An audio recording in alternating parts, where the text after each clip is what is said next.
गुरु जी के श्री चरणों में मेरा नमस्कार। गुरु जी की प्यारी संगत को मेरा नमस्कार। संगत जी को हम बड़े भाग्यशाली हूं मैं, जो मैंने गुरु जी के दर्शन किए और गुरु जी ने जो मेरे ऊपर मेहर की उसका मैं आपके आगे थोड़ा सा शेयर करूंगा। गुरु जी ने मेरे ऊपर जो मेहर करी, मैं गुरु जी साक्षात शिव रूप, गुरु जी ने इतनी मेहर की है, इतनी मेहर की है कि मैं आपको बता नहीं सकता। मेरे एक छोटा भाई है जो दिल्ली रहता था और अब भी दिल्ली रहता है। वो कहीं एक दिन संगत जी वो किसी पार्टी में गया और जब वो पार्टी में गया, जिस जगह वो पार्टी हो रही थी वहां उसके आसपास ही कोई एक दिन पहले जवान डेथ हुई थी किसी लेडीज की, यानी आत्महत्या की थी उसने, और उसकी जो आत्मा थी वो भटक रही थी। वो जैसे ही पार्टी में गया तो उसने कोई मीठी चीज खाई होगी या कुछ खाया होगा, वो आत्मा उसके साथ साथ चल दी। और वो बीडी स्टेट तिमारपुर दिल्ली में रहता है।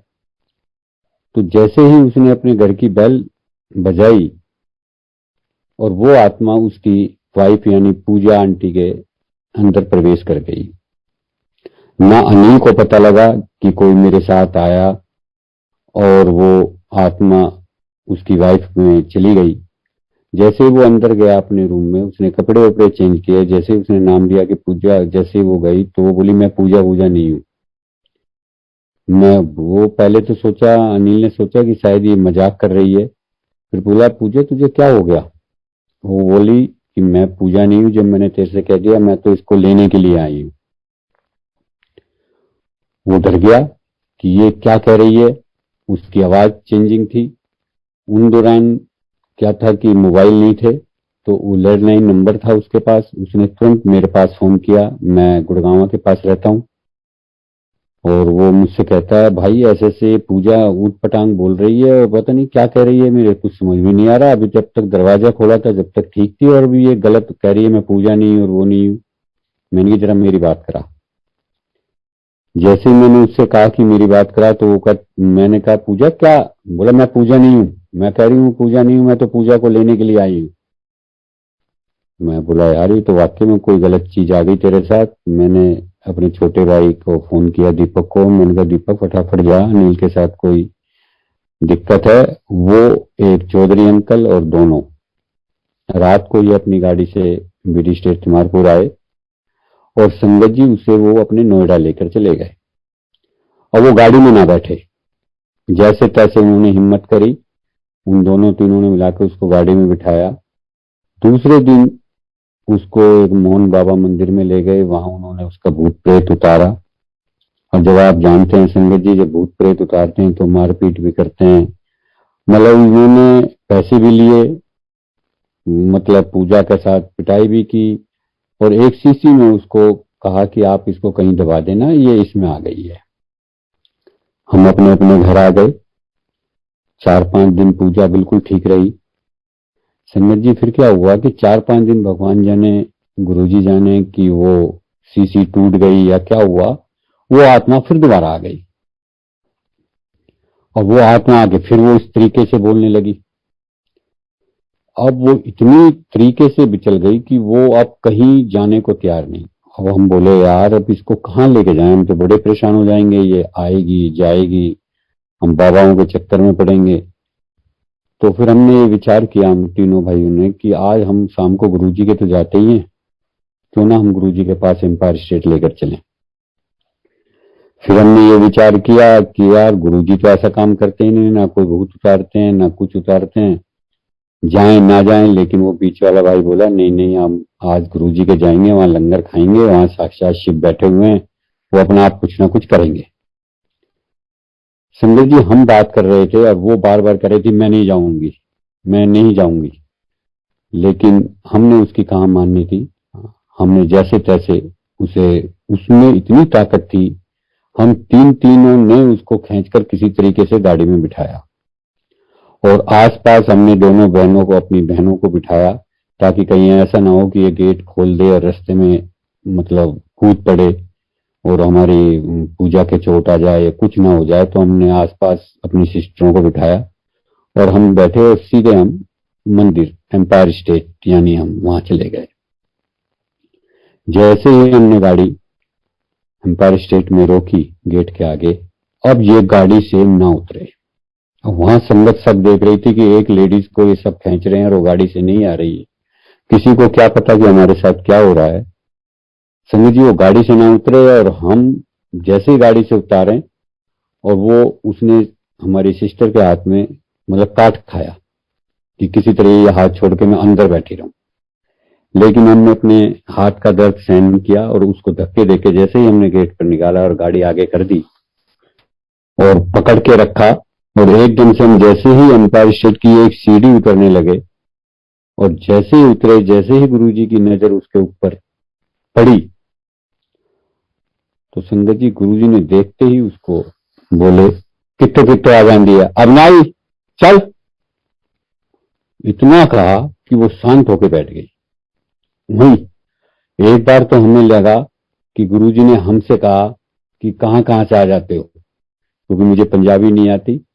वो गुरुजी ने जैसा बोला तो मेरे को जितना मुझे याद है, जितना मुझे पता है कि वो गुरुजी का कहने का मतलब था कि कहां कह तो रहे थे गुरुजी उससे, लेकिन हमने सोचा कि गुरुजी हमसे बोल रहे हैं क्योंकि हम 3-4 जने थे और उसको लेके आ रहे थे। तो हमें जरा ऐसा फीलिंग हुआ कि गुरुजी ने हमें डांट लगाई है। लेकिन जैसे हमने देखा कि जैसे ही वो डांट लगाई, पूजा एकदम से ऐसी हो गई जैसे नॉर्मल, और वो धरती में बैठ गई। फिर गुरुजी ने कहा अंकल से कि अंकल जल प्रसाद लाए। जल प्रसाद दिया। वो उस दिन का दिन है और आज का दिन है। ऐसे हैं हमारे गुरुजी। जहां हम इतने परेशान थे, जहां वहां बाद में पता लगा कि गुरुजी ने उस आत्मा से कहा कि कित्थों कित्थों आ जाएंगी, यानी कहां कहां से आ जाती, अब ना आई चल। और वो गुरुजी ने उस वक्त एकदम से निकाल दी। तो गुरुजी की मेहर, गुरुजी की कृपा इतनी है कि मैं आपको बता नहीं सकता हमारे परिवार के ऊपर। गुरुजी के बारे में एक बार गुरुजी ने जब समाधि छोड़ी, समाधि ली यानी चोला छोड़ा, तो काफी लोग सत्संग करते थे उन दौरान। तो एक बहुत पुरानी संगत थी, तो वो भी अपना सत्संग कर रहे थे। चोला छोड़ने के काफी दिनों की बात थी। तो जैसे इस सत्संग में तो एक बार वो अंकल बोले कि अंकल जब मैं गुरुजी के पास जाता था, जब मैं परेशानी में होता था तो गुरुजी से मैं बात कर लेता था, लेकिन जब से गुरुजी ने चोला छोड़ा है मैं बड़ा परेशान हुआ। तो कभी गुरुजी ने मुझसे ये कहा था कि तू शिव पुराण पढ़ा कर। वो अंकल सत्संग सुना रहे थे अपना, हम सुन रहे थे, और गुरुजी ने कहा कि मेरा आपका आंसर मेरे शब्द वाणी में होता है, यानी आप बड़े मंदिर जाओ, सत्संग में जाओ, आपके मन में कुछ चल रहा होगा तो गुरुजी ऐसे सब चलवा देंगे कि आपका आंसर तुरंत मिल जाएगा आपको। तो वो अंकल बोले कि अंकल मैं जब एक किसी काम के लिए परेशान था तो मैंने सोचा आप किससे पूछूं। एकदम से मुझे याद आया कि गुरुजी ने मुझसे कहा था कि शिव पुराण पढ़ा कर। तो मैंने शिव पुराण पढ़ी। आप वो कह रहा था कि अंकल आप यकीन नहीं करेंगे कि उसमें सब कुछ गुरुजी के बारे में है। तो लालसा मेरे मन में भी हुई कि मैं भी एक शिव पुराण लाऊं और शिव पुराण पढ़ूं। संगत जी जब मैंने शिव पुराण पढ़ी पहली बार, तो मैंने देखा यार इसमें तो कहीं भी मुझे गुरुजी के बारे में कुछ नहीं लग रहा। फिर मैंने सोचा कि संगत गलत नहीं कहती, क्योंकि वो पुरानी संगत थी, कुछ ना कुछ नरेश तेरे में कमी रही है, तू इसे दोबारा पढ़। फिर मैंने गुरुजी के हाथ जोड़ के प्रार्थना की कि गुरुजी दर्शाओ। जैसे ही मैंने दोबारा पढ़ी शिव पुराण, तो संगत जी मैं आपको बता नहीं सकता कि मेरे सारे मन के तार खुल गए। मुझे हर बात गुरुजी की नजर आई उसमें। तो इसमें 2-4 बातें मैं आपको शेयर करूंगा, जो मैंने पढ़ा, जो मैंने समझा और जो मैंने उसमें। सबसे पहले तो मैंने देखा कि उसमें एक सृष्टि अध्याय है। उस सृष्टि अध्याय में एक लास्ट पैराग्राफ में आप पढ़ते हो या आपने पढ़ी हो तो या पढ़ोगे, तो उसमें एक लास्ट पैरे ग्राफ है जिसमें ये लिखा कि मैं कलयुग में आऊंगा, जिसका कल्याण करना होगा उसको मैं खुद बुला के कल्याण करूंगा। तो वो बात मेरे दिमाग में आई कि ये बात गुरु जी के ऊपर है। वो कैसे संगत जी? क्योंकि हमारे गुरु जी ने कभी कोई ऐड नहीं की, कभी कोई टीवी में नहीं आए, कभी किसी के अखबार में नहीं आए, यानी कभी भी गुरु जी ने अपने बारे में नहीं बुलाया, नहीं बताया। जो भी गुरु जी के पास गया, जिनको उन्होंने बुलाना था वो ही वहां गए। और उनका बुलाने का तरीका क्या है? जैसे मैं सत्संग कर रहा हूं, आपके मन में जिज्ञासा हुई, अगर आप शिव भक्त हैं, आपके अंदर लालसा है शिव से मिलने की, तो वो आपको तुरंत बुलाएंगे। वो हुआ। तो गुरुजी ने जो भी संगत, जो आज गुरुजी का परिवार है, वो गुरुजी ने खुद बुलाया है। उनके बुलावे से हम सब जुड़े हैं, वरना कोई ताकत नहीं कि हम वहां जा सके। उनकी कृपा देखो कि उन्होंने हमें बुलाया और हम वहां गए। दूसरा संगत जी, मैंने उसमें ये देखा कि जब भी शिव पुराण पढ़ोगे आप, चाहे किसी राक्षस ने या किसी देवता ने या किसी ने भी शिव को मनाया तो नमस्कार करके मनाया। कहीं भी जय नहीं लिखी आएगी, जय शंकर की या जय वो, उसमें बस ये लिखे आता है शिवपुरा से पुराण उठा के देखना, पढ़ना, नमस्कार है, नमस्कार है, नमस्कार है। जब हम गुरुजी के पास जाते थे तब मैंने ये नोट किया कि हमने कभी एक दूसरे से हम अंकल आंटी और नमस्कार, गुरुजी से भी अगर नमस्ते होती थी तो कभी जय गुरुजी नहीं, हमने हमेशा नमस्कार ही बोला और नमस्कार ही गुरुजी ने खिलाया और नमस्कार में हमारा कल्याण हुआ। ये गुरुजी के टाइम गुरुजी साक्षात थे, जब बैठा करते थे तब उन्होंने कभी जय गुरुजी या इस टाइप से नहीं, हमने आपस में नमस्कार करते थे। तब मेरे को वो बात ठीक लगी, क्योंकि गुरुजी ने, तीसरी बात मैंने देखा कि कभी भी गुरुजी ने ये नहीं कहा कि तुम इसको मत मानो। कोई शाम बाबा के जाता है, कोई शेरावाली माई को मानता है, कोई एनीवे किसी भी देवी देवताओं की, कोई गुरु नानक जी को मानता है। सबको किसी ने, गुरुजी ने कभी ये नहीं कहा कि आप इसको मत मानो। लेकिन शिव पुराण में ये लिखा है कि जहां भी ये देवी देवता जिनको भी आप मानते हो वो सब आपके पास आते हैं, लेकिन मैं नहीं आता। लेकिन जो मुझे मानता है वहां ये सब देवी देवता अपने आप आ जाते हैं।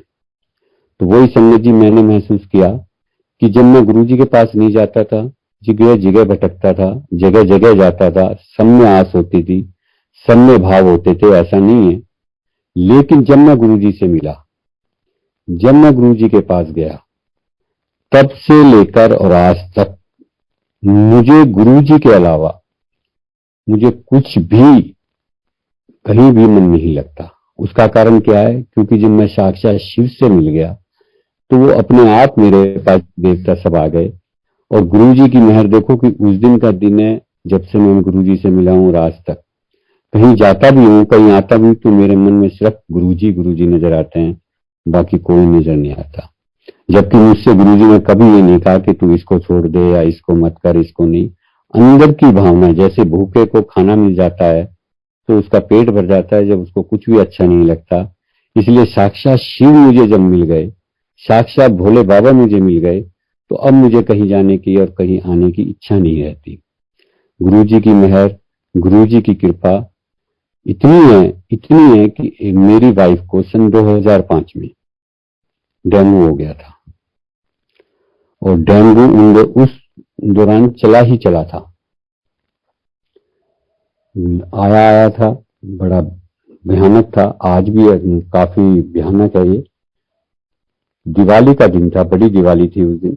दिवाली से 3-4 दिन पहले मेरी वाइफ को बुखार हुआ। मैं 1 महीने पहले भी आपसे अर्ज किया कि मैं एक छोटे से कस्बे में रहता हूँ और सन 2005 में तो ये बिल्कुल ही, आज तो बहुत कुछ गुरुजी ने जब से यहाँ चरण रखे हैं बहुत कुछ चेंज हो गया। लेकिन जब 2005 में मैं जुड़ा था, जब यहाँ इतनी फैसिलिटी नहीं थी, इतना बढ़िया हॉस्पिटल नहीं था, एक ही हॉस्पिटल था जो हमारे यहाँ अच्छा कहलाता था। मैंने उसको 2 दिन पहले उसमें एडमिट कराया। डॉक्टर ने समझो या मेरे मुकद्दर खराब समझो कि डॉक्टर ने उसको नॉर्मल बुखार समझा और वो इलाज करता रहा। जब स्थिति ये हो गई कि इसके शरीर पर, हमारी मेरी आंटी के शरीर पर काले काले फोले आ गए, यानी सब कुछ खराब हो गया, तो डॉक्टर बड़ी दिवाली के दिन मुझसे बोलता है कि भाई साहब इसको तो डेंगू हो गया है और आप इसको फटाफट किसी बड़े हॉस्पिटल ले जाओ। मैंने कहा डॉक्टर साहब 3 दिन पहले आपके यहाँ से एडमिट थी और आज आप मुझसे ये कह रहे हो कि ये हालत इतनी खराब हो गई है कि मैं संभाल नहीं पाऊंगा, आप किसी बड़े हॉस्पिटल ले जाओ। मैं घबरा गया। अब मेरा एक छोटा सा कस्बा, मुझे यहाँ टैक्सी ना मिले, मुझे यहाँ गाड़ी, दिवाली का टाइम, मुझे कुछ गाड़ी का प्रबंध ना हो। मैं बड़ा घबराया कि इधर एम्बुलेंस भी नहीं। जैसे तैसे मैंने किसी फ्रेंड को फोन किया, मैंने उससे कही कि यार आज ऐसे ऐसे तेरी भाभी की तबीयत खराब है, तुरंत मुझे हॉस्पिटल जाना है भाई, गाड़ी है। तो वो बेचारे की मैं धन्यवाद करूंगा कि वो अपना दुकान छोड़ के तुरंत अपनी गाड़ी लेके आया। इसी बीच मैंने अपने छोटे भाई को फोन किया जो नोएडा रहता था। मैंने कहा भाई ऐसे ऐसे डॉक्टर ने जवाब दे दिया है। तो वो मुझसे बोलता है कि घबराने की जरूरत नहीं है, मैं अपनी गाड़ी लेके गुड़गांव, मतलब हम आ रहे हैं, जहां भी हमारी क्रॉसिंग होगी उनको भेज देंगे, आप मेरी गाड़ी में आ जाए। ऐसे करके मैं उसकी फ्रेंड की गाड़ी में इसको लेके गया। गुड़गांव में मेरा छोटा भाई पहुंच गया, मैंने उसको उसमें बिठाया और हम सब मैक्स हॉस्पिटल नोएडा में तुरंत जब ही पहुंच गए। जाते ही जैसे ही हमने इमरजेंसी में उसको अंदर गए और अंदर जाके जैसे ही डॉक्टर मीनाक्षी जैन, उन के और आज भी हैं वो, डॉक्टर मीनाक्षी जैन आती हैं, वो मेरी वाइफ को देखती हैं और देखते ही वो कहती हैं कि आप किसको लेके आए हो। ये ज्यादा से ज्यादा कैसी आप 15 मिनट की मेहमान है, क्योंकि इसका ब्लड आ चुका है बाहर, नाक और कान और आंख से ब्लड आना बाकी है। 5000 इसकी प्लेटलेट्स हैं और एनीवे से 10 या 15 मिनट की ये मेहमान है और ये जाएगी। और प्लीज आप इसको ऑल इंडिया हॉस्पिटल या सफदरजंग हॉस्पिटल ले जाओ, क्योंकि दिवाली आपकी तो खराब होगी लेकिन मेरी इसलिए हो जाएगी, अगर आपकी यहाँ डेथ आती है इस हॉस्पिटल में तो मुझे डॉक्यूमेंट्स बनाने पड़ेंगे, मेरे को टाइम लग जाएगा। प्लीज आप इनको ऑल इंडिया या सफदरजंग हॉस्पिटल लेके चले जाओ। वो इतनी बात बोली है संगत जी, मैं तो वहीं धरती में बैठ गया और मैं रोने लगा। यानी मेरे के छोटे छोटे बच्चे थे उन दौरान, मेरे 3 बच्चे हैं, तो मैं बोला अब क्या होगा। और जैसे ही मैं बैठा, मेरे साथ मेरा भाई खड़ा था, वो बोलता है यार इतनी जल्दी हिम्मत हार गए। पता है हम कहाँ जाते हैं, हम उस गुरु के पास जाते हैं जहां ऐसी घटना नहीं घटती। मैं बोला यार इसमें गुरुजी क्या करेंगे। बोला क्या बात कर रहे हो भैया, पता है यहाँ तो हम शायद परिवार जाते हैं, अगर वहां गुरुजी के पास परिवार का अगर एक सदस्य भी चला जाता है तो उसकी 7 पीढ़ियां कर जाती हैं। हाँ, यहाँ तो हम सह-परिवार जाते हैं, हमारी भाभी को कुछ नहीं हो और ये बिल्कुल ठीक होंगे। यानी वो इतने विश्वास के साथ। और मैं उस डॉक्टर की तरफ देख के कह रहा था, जब डॉक्टर ये कह रहा है कि इसमें कुछ नहीं है और वो ये कह रहा था नहीं हमारे, वो डॉक्टर की तरफ कहता है कि डॉक्टर साहब इलाज आप करोगे, एडमिट आप करोगे और इनको कुछ भी होगा, पैसा चाहे कितना लग जाए, लेकिन इलाज हमने यही कराना है। हम ना ऑल इंडिया लेके जाएंगे ना हम सफदरजंग, हमारी भाभी को कुछ नहीं होगा, आप एडमिट करो। डॉक्टर कहती है आप पागल जैसी बातें क्यों कर रहे हो, जब मैं आपसे कह रही हूँ कि इसमें कुछ भी हो सकता है, जितनी लेट करोगे और दिक्कत होगी आप प्लीज लेके जाओ, मैं इसे एडमिट नहीं करूंगी। उसने 1-2 फोन मिलाए कहीं, उसकी मजबूरी हो गई कि उसने उसको एडमिट किया। एडमिट जब इसको आईसीयू में किया, गुरुजी की मेहर, गुरुजी की कृपा देखो कि हम तीनों भाइयों ने अपनी प्लेलेट्स वगैरह दी, जैसे तैसे रात भर उसको देते रहे। देने के बाद सारी रात जैसे हमने निकाली है, हमारा मन देखता है कि हम आईसीयू के बाहर बैठे हुए थे। दूसरे दिन सुबह वो डॉक्टरनी आती है और कहती है कि जितनी प्लेलेट्स आपने दी थी वो खत्म हो गई, किडनी जा चुकी है, लीवर खत्म हो चुका है, खून का पानी बन चुका है, कुछ भी नहीं है, जो हम दे रहे हैं उससे जीवित है, इसमें कुछ नहीं है। हम बोलते हैं कि तो वो छोटा भाई बोला कि कोई बात नहीं, आप इलाज करो, सब ठीक हो जाएगा। और वो चली जाती है। जब मैं उससे जिद करता हूँ अपने छोटे भाई से कि यार एक बार तो मुझे गुरुजी से मिला था, वो मेरे से कहता है कि भाई आज बुधवार है, गुरुजी नहीं मिलेंगे, गुरुजी थर्सडे बैठते हैं और शाम को बैठते हैं, अपन कल चलेंगे। मैं बोला नहीं यार, रहते तो वो एम्पायर स्टेट में ही है, तू मुझे ले चल भाई, एक बार ले चल।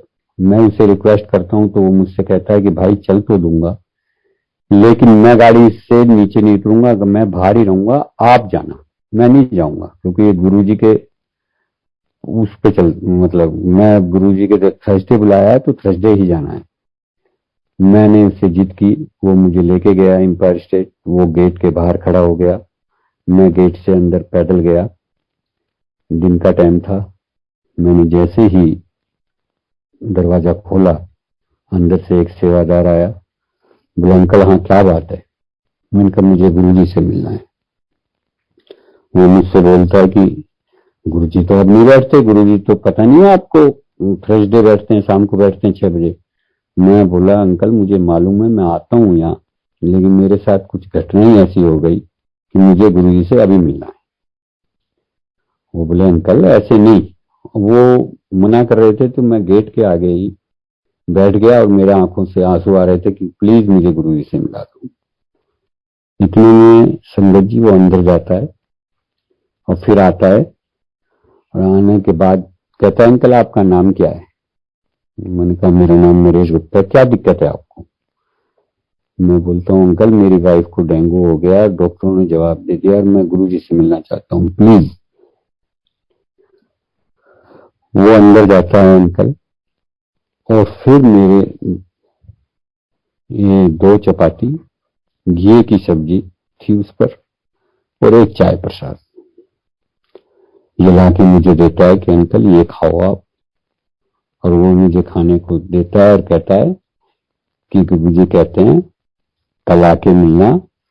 और दूसरा, कभी भी आप देखो, सन 2005 की बात मैं समझ जी आपको बता रहा हूं, जब गुरुजी ने मुझसे बोला कि कभी भी अगर अरदास करनी हो तो बड़े मंदिर जाया करो, मैं वहां 365 दिन 24 घंटे बैठता हूं, इधर ना आया करो। और अब आप जाओ। मैंने लंगर प्रसाद किया, चाय प्रसाद पी, मैं सीधा बाहर आया। दीपक ने मुझसे बोला हाँ क्या हुआ। मैं बोला जो तुमने कहा वही हुआ, गुरुजी नहीं मिले, गुरुजी ने आदेश दिया है कल मिले। बोला कोई बात नहीं चल। हम सब वहां गए दोबारा, डॉक्टर से पूछा, डॉक्टर ने जवाब दिया कि डायलिसिस होगी, किडनी खराब हो चुकी है। हमने कहा करो डॉक्टर साहब, लेकिन स्थिति बिल्कुल बेकार, जैसे तैसे, मतलब रात निकालना, दिन निकालना, बृहस्पतिवार का फिर दिन निकालना। आप समझते हो संगत जी, जब कोई बीमार हो तो एक एक मिनट भारी हो जाता है। लेकिन जैसे तैसे गुरुजी ने वो निकलवाया। मैं सही 6 बजे जाके गुरुजी के दरबार में बैठ गया। गेट खुला, गेट खुलते ही मैं अंदर बैठा। गुरुजी जब अपने चोले में से आए, गुरुजी सामने बैठ गए, मैं पीछे बैठा हुआ था जहां साउंड सरदार जी अंकल बजाते थे गेट के पास। और संगत जी मैं सिर्फ अंदर ही अंदर प्रार्थना भी कर रहा था बैठा हुआ, और रो भी रहा था। चाय प्रसाद आई, लंगर प्रसाद हुआ, और जब लंगर प्रसाद के बाद हम मत्था टेकने के लिए मैं गया तो सामने गुरुजी बैठे हुए थे। मैंने जाके गुरुजी के चरण पकड़ लिए और मैंने गुरुजी से कहा गुरुजी प्लीज मेरी वाइफ को बचाओ। गुरुजी ने कहा की हुआ तेरी वाइफ ने। मैंने कहा गुरुजी डेंगू हो गया, डॉक्टर ने जवाब दे दिया। चलो ठीक हो गई। मतलब गुरुजी ने ऐसा कहा संगत जी, मैं ऐसे खड़ा हुआ जैसे मेरे अंदर एनर्जी, क्या बताऊं मैं आपको। आज भी मेरे रोंगटे खड़े हो जाते हैं कि गुरुजी ने कहा चल ठीक हो गई, और मैं एकदम से ऐसा खड़ा हुआ कि जैसे मेरी वाइफ बिल्कुल ठीक हो गई। और मैं फटाफट मैंने मत्था टेका और मैं बाहर आया। बाहर आती मैंने दीपक से कहा, दीपक बोला क्या। मैंने कहा यार फटाफट मोबाइल से पूछ डॉक्टर की से क्या पोजीशन है। जैसे ही उसने फोन किया, रात को नाइट ड्यूटी से आई थी वो, उसने कहा अभी 35,000 हुई है, लेकिन आप इसको ठीक मत समझो, अभी खतरे में ही है।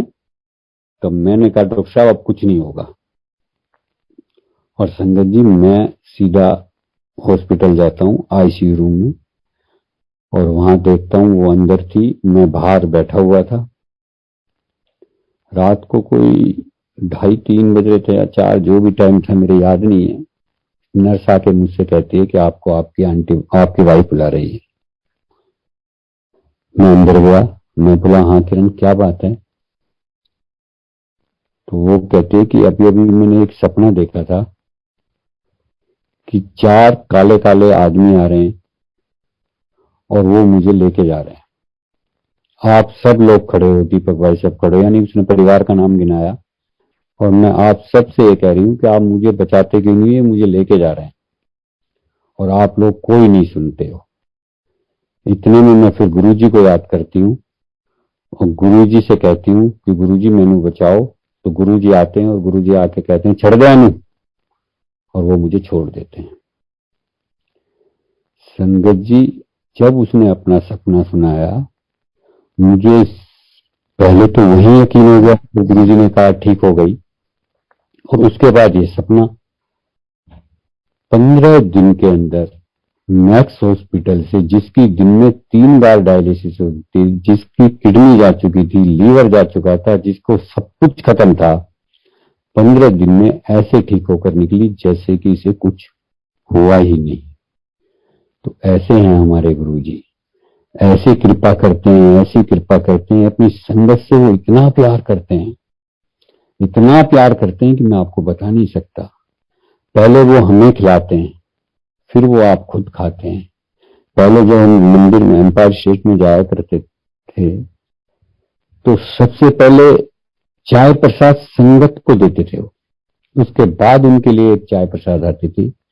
सबसे पहले लंगर हमें खिलाते थे, उसके बाद वो खुद खाते थे। और जब तक अपने सिंहासन से नहीं उठते थे, जब तक पूरी संगत अपने घर नहीं पहुंच जाती। एक बार ऐसे ही मेरे साथ भी घटना घटी कि मुझे अकेला आता था मैं, ये 2005 से पहले की बात है, कि मैं एम्पायर स्टेट से 10 बजे के करीब निकला, क्योंकि गुरु परिवार एक इतना सच्चा परिवार है, इतना अच्छा परिवार है गुरु जी का, इतना परिवार अच्छा है कि अपनी रिश्तेदारियां, अपनी भाईचारा सब भूल जाता है आदमी, बहुत प्यार मिलता है। तो गुरु जी, मैं 10 बज गए थे, तो क्या होता था कि कोई भी संगत मुझे गुड़गांव तक, बस स्टैंड तक छोड़ के आती थी। किसी से भी मैं बोल देता था, जो गुड़गांव की संगत होती थी, कि अंकल मुझे गुड़गांव बस स्टैंड छोड़ दोगे, क्योंकि मेरे पास गाड़ी नहीं थी। तो वो कहते थे हाँ हाँ अंकल बैठो, कहो तो हम फरगुन नगर छोड़ाएं।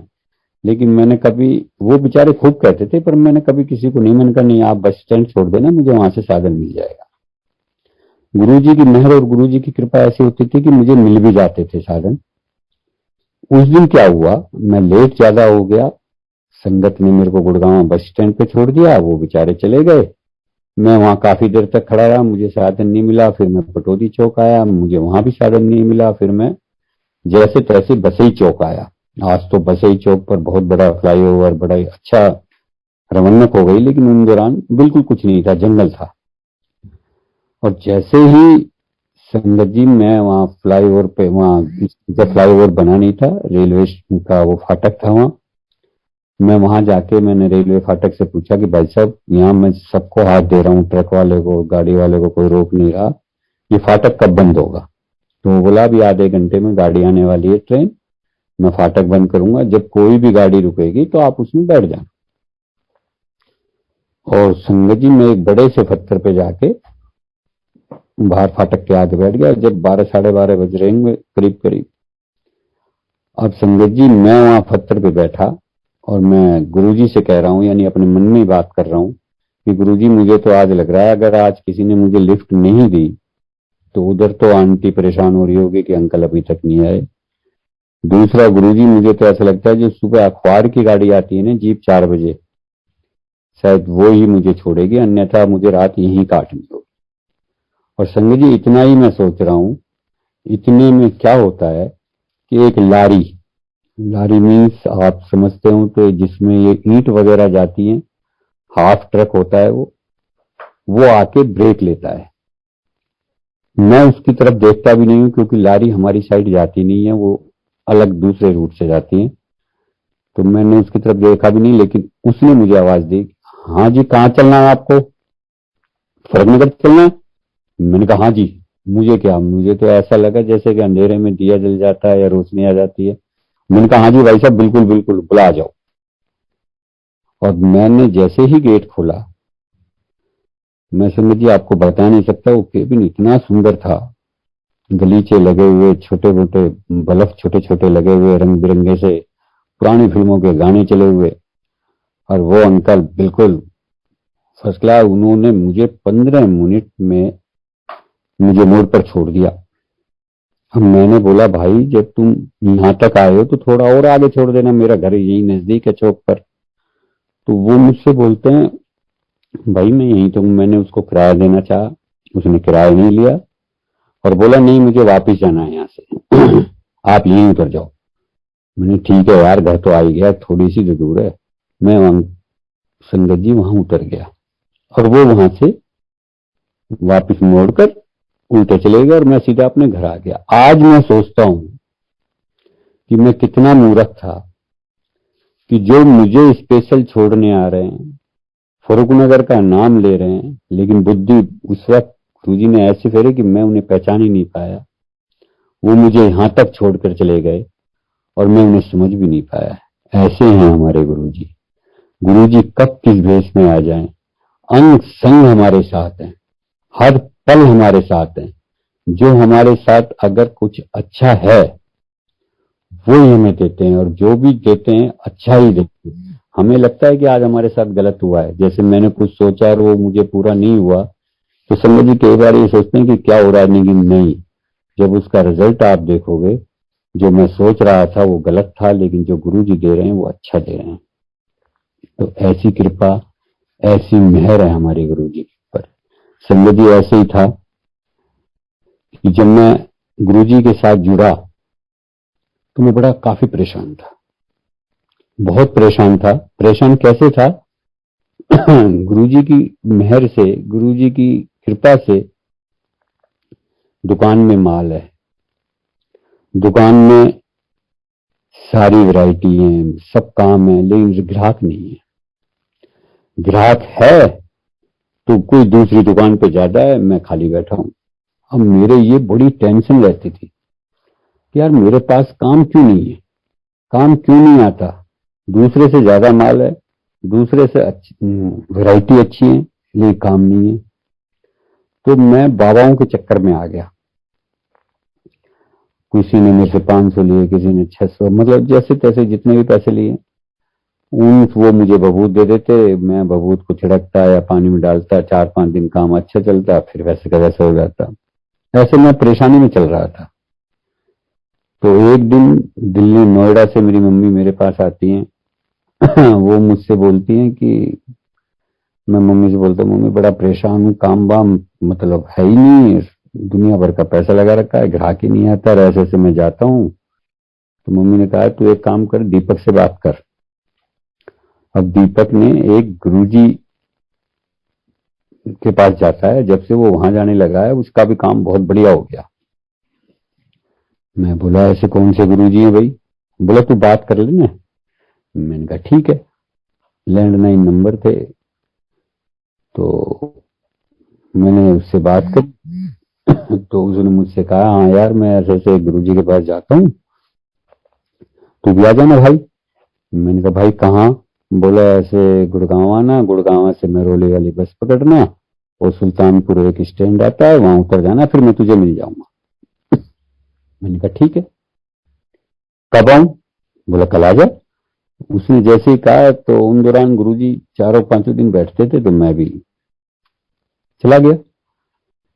दूसरे दिन मैं गया, वो मुझे गेट पे मिल गया वो मुझसे बोलता है, भाई देख ऐसा है, वहां के सिस्टम बताया उसने मुझे कि हम अंदर जाएंगे, ऐसा मत सोचना कि मैं जहां बैठा हूं वहीं तुम बैठे, जहां तेरे नंबर आए वहां बैठ जाना और बिल्कुल चुप रहना। मैंने तो यार मैं अपनी परेशानी बताऊंगा कि नहीं? बोला नहीं, वो परेशानी अपने आप सुन लेंगे। मैंने कैसे? इनको मैं बता दूंगा तुझे। मैंने कहा ठीक है। अब संगत जी वो मुझे ले गया अंदर। अब जब वो अंदर लेके जाने लगा तो मैं बोला यार ये गुरु जी के पास लेके जा रहा है या तू किसके पास लेके जा रहा है? यहाँ तो सारी कोठियां हैं, एक से एक गाड़ी खड़ी है, एक से एक बड़े रईस लोग रह रहे हैं, कहीं बाबा बड़ा महंगा तो नहीं है भाई तेरा? मेरा इतने बोला यार कुछ नहीं लेते, तू चल तो सही, वहां तो बिल्कुल साक्षात वो मुझे समझाता हुआ जा रहा है। हमने वहां जूते उतारे और हम अंदर जाके मैंने बैठा। तो जब कुछ ही लोग बैठे थे तो मैंने पहले दिन ही देखा वहां बड़े वीआईपी लोग आए। मैंने चंद्रशेखर को देखा वहां, मैंने मेनका गांधी बैठी देखी वहां। संजय जी मैंने बड़े बड़े, मैं अपना तो भूल गया, मैं यही देखते रहा कि यार ये तो बड़े बड़े लोग आ रहे हैं भाई साहब, और मेरे दिमाग में कुछ और चल रहा है। मैंने यार कुछ ज्यादा ही। इतने में क्या होता है कि सब खड़े हो जाते हैं, मैं भी खड़ा हो जाता हूँ, सारी संगत खड़ी हो जाती है। पीछे से गुरु जी चोले में आते हैं और आके ओ, मैं उनको देखा, देखते ही रह गया। मैंने कहा क्या है यार, क्या पहना हुआ, क्या चीज है? और जैसे सब खड़े वो आए, वो सिंहासन पे गुरु जी बैठे तो सब बैठ गए, हम भी बैठ गए। अब मैं वीआईपीओं को देखूं या गुरु जी को देखूं? वीआईपीओं को देखूं, जितने आ रहे थे लोग, जा रहे थे लोग, सिस्टम देख के मैं, मतलब कब 2 घंटे शब्दवाणी चले, वो चले, कब 2 घंटे हो गए मुझे पता नहीं लगा। लंगर आया, लंगर खा के हम बाहर। मैं बोला दीपक आज तो यार मैंने गुरुजी को तो कोई परेशानी बताई नहीं। दीपक ने मुझसे कहा भाई तेरी गुरुजी ने परेशानी सुन ली, अब तू देखना। मैंने कहा यार ऐसे कैसे सुन ली, मैंने कुछ बताया तो है ही नहीं। बोला नहीं। और वो ही हुआ संगत जी, दिन प्रतिदिन मेरा काम इतना अच्छा होने लगा। मैं पहले एक साइकिल का काम करता था, फिर मैंने इन्वर्टर का किया, बैटरी का किया, यानी गुरुजी ने मेरी मौज कर दी। अब मैं संगत जी आपको बता नहीं सकता, अब मेरे को ऐसा चस्का लगा कि मैं बस गुरुजी गुरुजी, मैं गुरुजी के पास जाने लगा। अब पीछे से मेरे पास एक एयरफोर्स में था एक दोस्त, वो दुकान पे आता और वो ये पूछता है यार ये नरेश जाता कहाँ है, रोज गायब हो जाता है दुकान छोड़कर। तो मेरे मिस्त्री ने कहा जी वो गुरुजी के पास जाते हैं ऐसे ऐसे। और बोला ऐसे गुरुजी के पास क्या करता है अनुभव जी, वो उनसे पूछ लेना आप। दूसरे दिन मैं दुकान पे बैठा था, वो आया। अब समझिए मैं रोज क्या करता, गुड़गांव जाता, बस पकड़ता, कभी मैं दीपक के पास चला जाता नोएडा, वहां से बस पकड़ के दूसरे दिन आता। यानी इस तरीके से मैं बिना व्हीकल के, बिना साथ के, मैं बड़ा परेशान हो रहा था क्योंकि मैं सिंगल यहां से अकेला ही जाता था। अब वो दूसरे दिन आया तो मैं बोला यार, वो मुझसे बोलता है कि भाई तू कहाँ जाता है? मैंने कहा यार ऐसे से एम्पायर स्टेट जाता हूँ, गुरु जी के पास जाता हूँ, साक्षात शिव है। बोला क्या बात है? मैंने कहा यार तू जाएगा तेरी तबीनों को तो तेरे गुरु जी क्या देते हैं? मैंने कहा सब कुछ देते हैं। और मुझे संगति सबसे बड़ी बात है, उसका लग रहा था कि अगर इसने मुझसे हाँ कर दी तो इसके पास स्कूटर है, फिर अपने स्कूटर से जाया करेंगे। मेरे मन में ये लालच आ गया। मैंने गुरुजी एक बार ये हाँ कर दे फिर तो मैं इसके स्कूटर से जाया करूंगा, फिर आने जाने की परेशानी सब खत्म हो जाएगी। मैं उसको बोला तो क्या देते हैं? मैंने सब कुछ देते हैं भाई। बोला ऐसा क्या है? मैंने देख एक बार ही चलेगा ना तू भी कहेगा। बोला अच्छा। बोला हाँ। उनको यार मेरी टांग में दर्द होता है, गोड़े में बहुत दर्द होता है, मेरे तेरा गुरुजी, तेरे गुरुजी ऐसा इलाज कर देंगे? मैंने कहा टांग? मैंने कहा तू यार तू जा, तेरी तो हर चीज ठीक कर देंगे, टांग के अलावा कोई परेशानी, कोई बीमारी, कोई यारी, कोई बीमारी। बोला तो ठीक है यार तुम, मैं तेरे साथ चला करूंगा। मैं बोला बलवंत भाई एक काम करते हैं, फिर स्कूटर ले चलेंगे, जो भी तेल है मैं आधा आधा एक दिन मैं बढ़वा दिया करूंगा, एक दिन, मतलब इस टाइप से हमने सेटिंग की। वो राजी हो गया जी।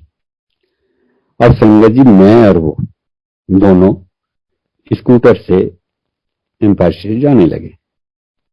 एक बार ये क्या हुआ कि इसको पेट्रोल भराना याद नहीं रहा या रिजर्व में था क्या था, आधे रास्ते में जाके खड़ा हो गया।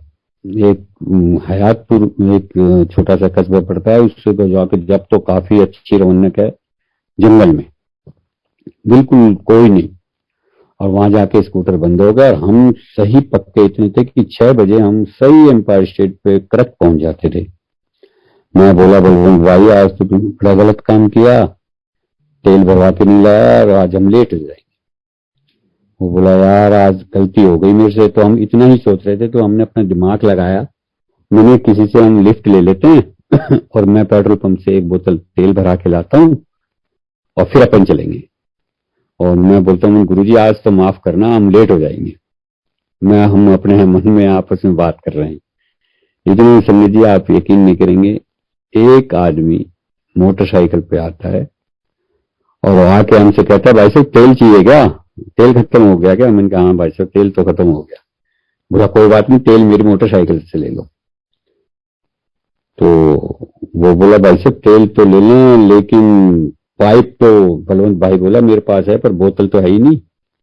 आप संगत जी यकीन नहीं करेंगे, उस बियावान जंगल में जबकि एक कबाड़ी वाला रिक्शे पे आ रहा है और आके हमसे कह रहा है कि भाई साहब बोतल लो बोतल, और वो कबाड़ी वाला हमें बोतल देके जाता है खाली।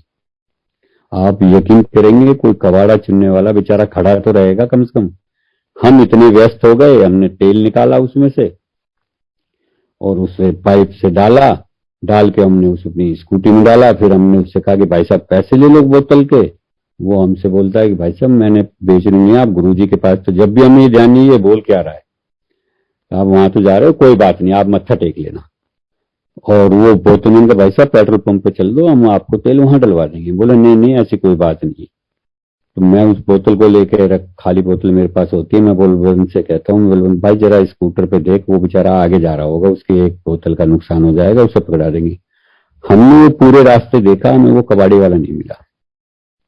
वो बोतल फिर हमने साइड में रखी, हम आ गए। तो ऐसे हैं हमारे गुरुजी, पल पल रक्षा करते हैं, पल पल। मैं आपको ये बताऊं संगत जी, गुरुजी के जब हम मत्था टेकने के लिए जाते थे, उनके चरण जब छूते थे, उनकी चरणों की जो महक हाथों में हमारे गुलाब की, मैं आपको उसकी सुगंध आपको मैं बता नहीं सकता क्या सुगंध होती थी कि मैं घर तक आता था ना आंटी के पास और उसे को हथेलियों से उसको खुशबू सुनाया मैंने देख, वो भी ये कहती थी वाह कैसे हो, बोले इतना खुशबू और इतने चरणों पे, चरणों पे जब हाथ लगाते थे तो ऐसे लगाते जैसे रूई के हाथ लगा दिए, इतने कोमल, इतने वो।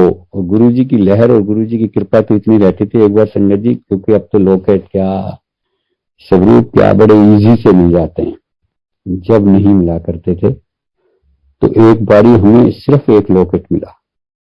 हम परिवार में 3 बच्चे 2 हम, हमें चाहिए थे 5 क्योंकि हमने 5 ने डालने थे।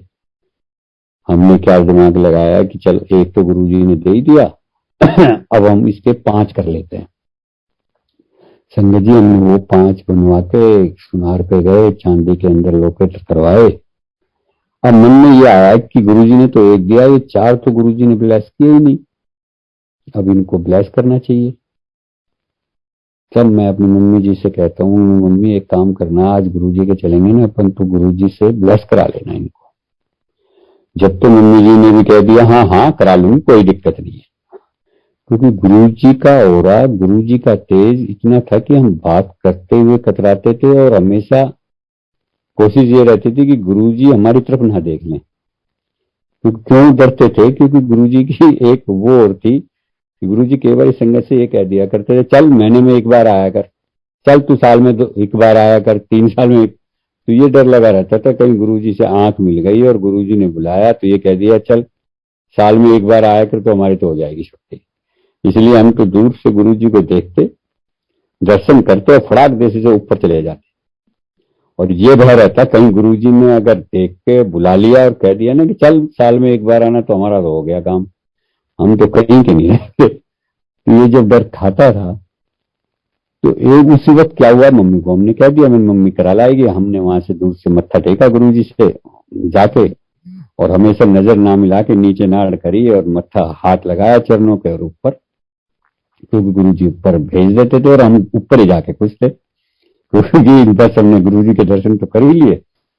अब क्या हुआ, मम्मी गई, मम्मी ने वो ब्लेस नहीं करा पाई और बाहर लाके मुझसे बोलते, भाई देख मैं तो गुरु जी के पास गई थी, हिम्मत नहीं हुई, तू अपना आप करा ला। मैं बोला यार, फिर मैं अंदर मैंने मम्मी जी से तो वो लॉकेट ली, और जैसे ही मैंने वो लॉकेट लिए और मैं अपने मन में सोचता हूँ यार गुरुजी से तो कहने की इतनी हिम्मत नहीं है, अपन ऐसा करेंगे गुरुजी के चरणों में ही लगा देंगे इन लॉकेट को, तो हम तो समझेंगे ब्लेस हो गए।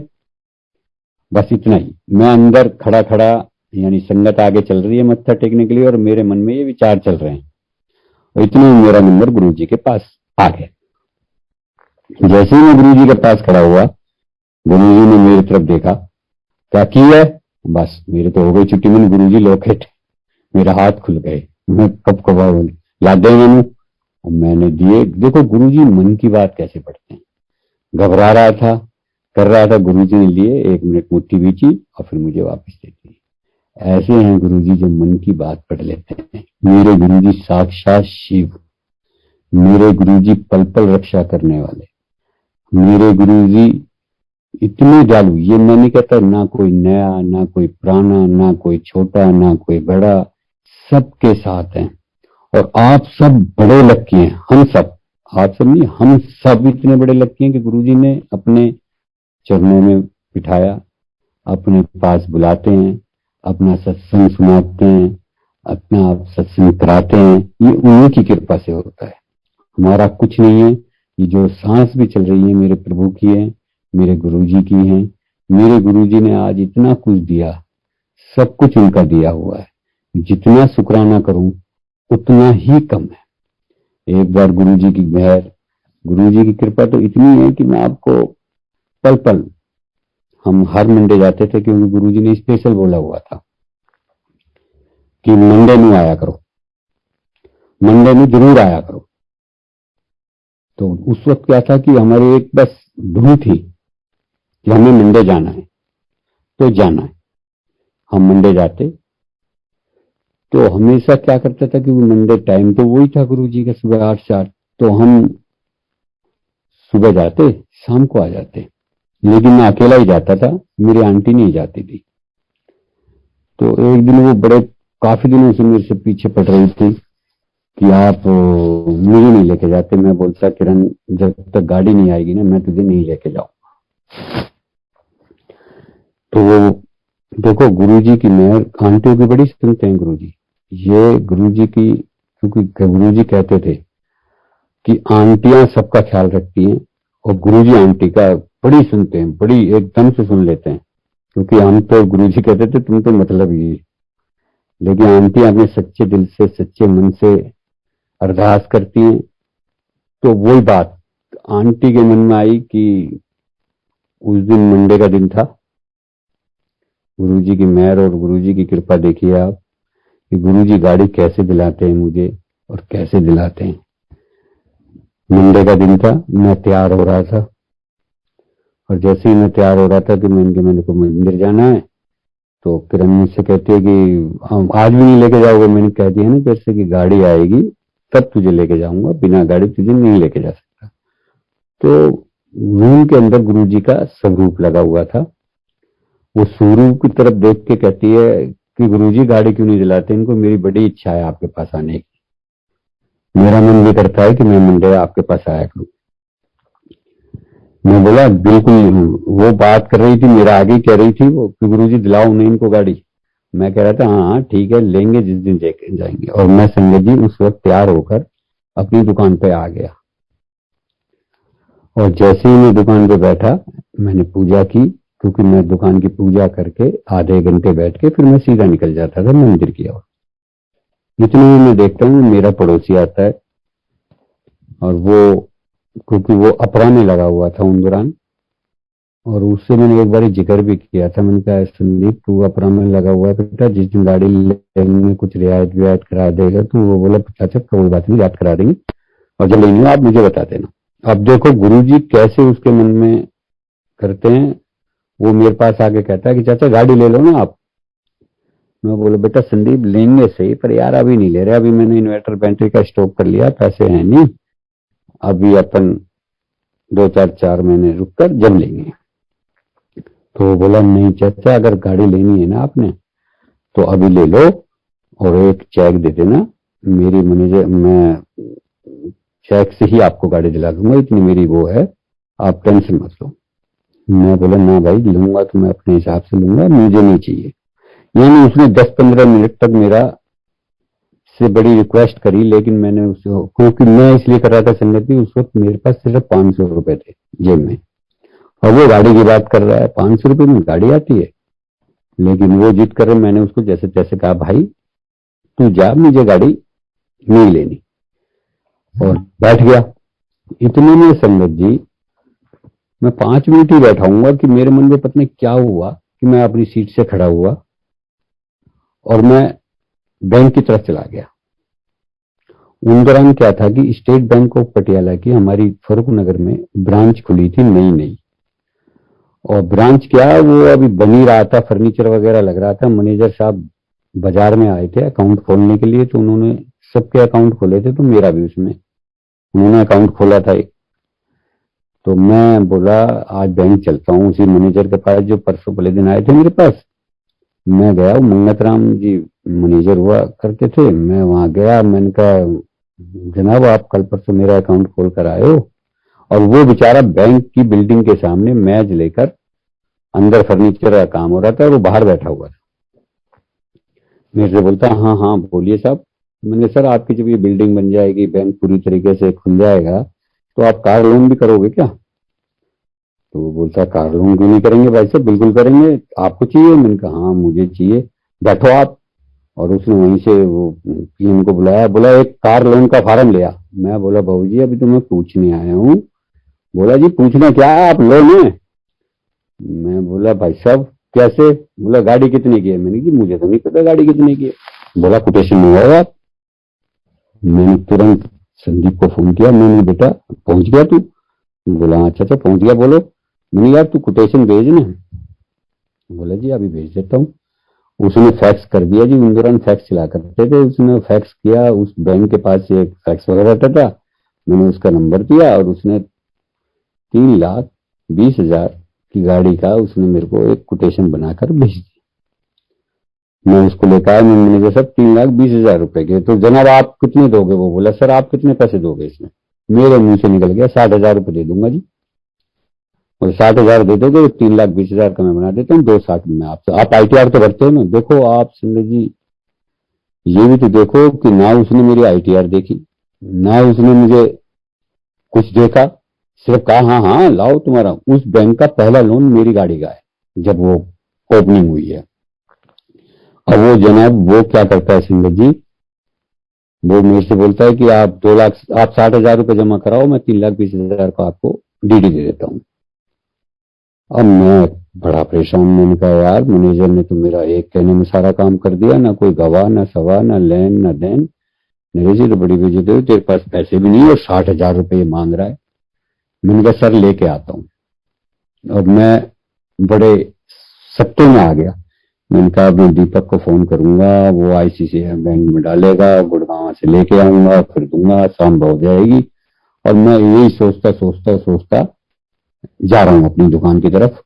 इतने में एक बीच में एक एमआरएफ का टायर का बेचता था दोस्त था मेरा, तो वो आवाज देता है, कह रहा है यार तू सूसू कहाँ से आ रहा है? मैंने कहा यार कहीं नहीं, यहीं गया था। और मेरे मुंह से निकल जाता है यार तेरे पास 20,000 रुपये पड़े हैं क्या? तो वो छुट्टी कहाँ, हाँ क्यों नहीं, ये लेना। और उसने मेरे को 100 की 2 गड्डी निकाल के मेरे हाथ में दे दी। मैंने 20,000 रुपये अपनी जेब में रखे और मैं दुकान पे आया। मैं अब दुकान पे आके बोला, मैंने कहा वीरेंद्र आज तो मुझे ऐसा लग रहा है गाड़ी दिलाएंगे गुरु जी। बोला अच्छा? बोला हाँ। मेरे भाई साहब ठीक है। मैंने कहा यार 20 का तो इंतजाम हो गया, 60 का इंतजाम करना है। मैं भाई साहब आप बैंक की तरफ गए थे जब डबल बैटरी का इन्वर्टर बिक गया, 25,000 की सेल हो गई। क्या बात है? मैंने कहा यार सुंदर जी 20 वो, 25 वो, 45 और 15,000 रुपए जो इमरजेंसी में हमने घर में रखे रखे होते हैं, घर रखे हुए थे उन दौरान, कुआरी बीमारी के लिए रखते रहते हैं आदमी, मैंने 15,000 वो उठाए, 60,000 मैंने 10 मिनट में इकट्ठे किए और मैं फटाफट पहुंच गया जी बैंक। कहाँ एक पैसा नहीं, कहाँ गुरुजी ने 60,000 रुपए का मिनटों में हिसाब वो कर दिया।